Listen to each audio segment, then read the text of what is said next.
las Fuerzas Armadas Revolucionarias de Colombia, mejor conocidas por sus siglas FARC. Es uno de los grupos guerrilleros de América que operan en Colombia. Surge en 1964. ¿Pero qué motivó el surgimiento de este grupo armado? En su carta fundacional, destacan el acabar con las desigualdades sociales, políticas y económicas, la intervención militar y de capitales estadounidenses en Colombia. ¿Realmente han conseguido lo que en un primer momento motivó su surgimiento? Existen diversas versiones y percepciones de este grupo guerrillero que para ser entendidas deben partir de un análisis de sus elementos distintivos, entre los cuales se destacan las FARC como movimiento agrario. Nacen de la necesidad de promover cambios en el sistema político, social y agrario de la primera mitad del siglo XX. A medida que se va gestando y consolidando la subversión armada en Colombia, el comunismo internacional les sirve de paraguas ideológico para justificar la toma de las armas y el uso de las fuerzas como un medio para alcanzar los fines políticos perseguidos. Las FARC, como movimiento de origen campesino y obrero, utilizan un paralenguaje que pregona representar el proletariado y defender sus intereses políticos, aunque en muchos casos las clases populares se ven directamente afectadas por las acciones armadas que llevan adelante. Las FARC justifican su accionar político en dos documentos políticos.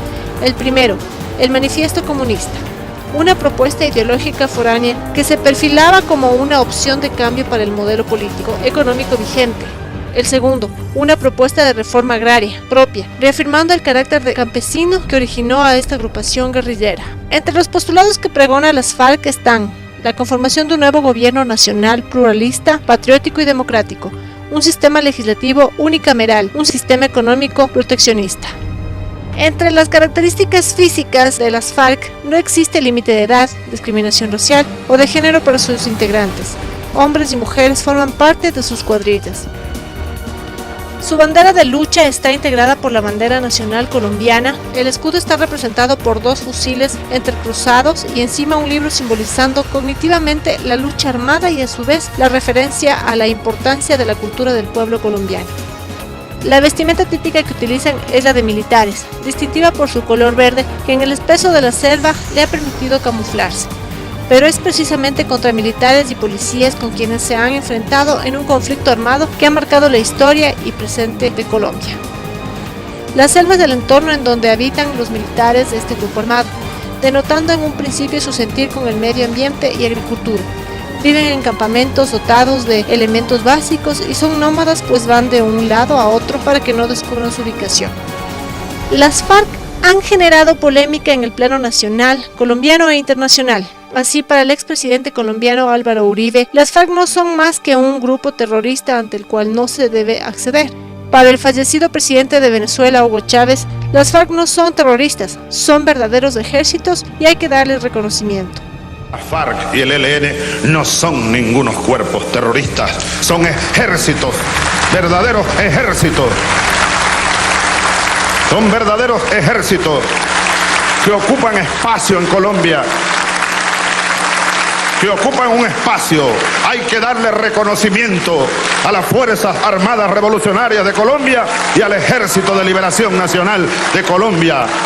Son fuerzas insurgentes que tienen un proyecto político, que tienen un proyecto bolivariano, que aquí es respetado, es respetado.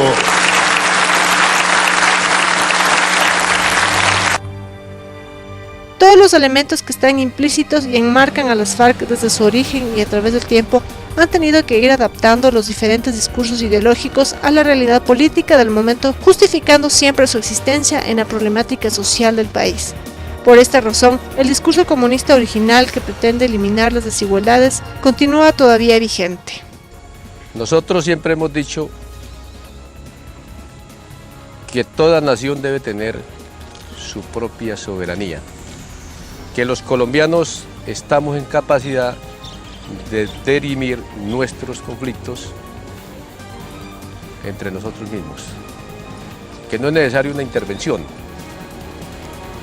pero como eso lo están planeando porque los que dirigen a los Estados Unidos se han dado cuenta que la FARC se creció y como no quieren dejarnos prosperar, entonces por eso están amenazando con invasión, para disuadirnos de nuestra lucha. Y a nosotros no se nos disuade, porque es un problema de los colombianos que hay que resolver, no de las FARC, sino del pueblo, que es el que necesita la salud, la vivienda, el empleo, lo necesario para vivir.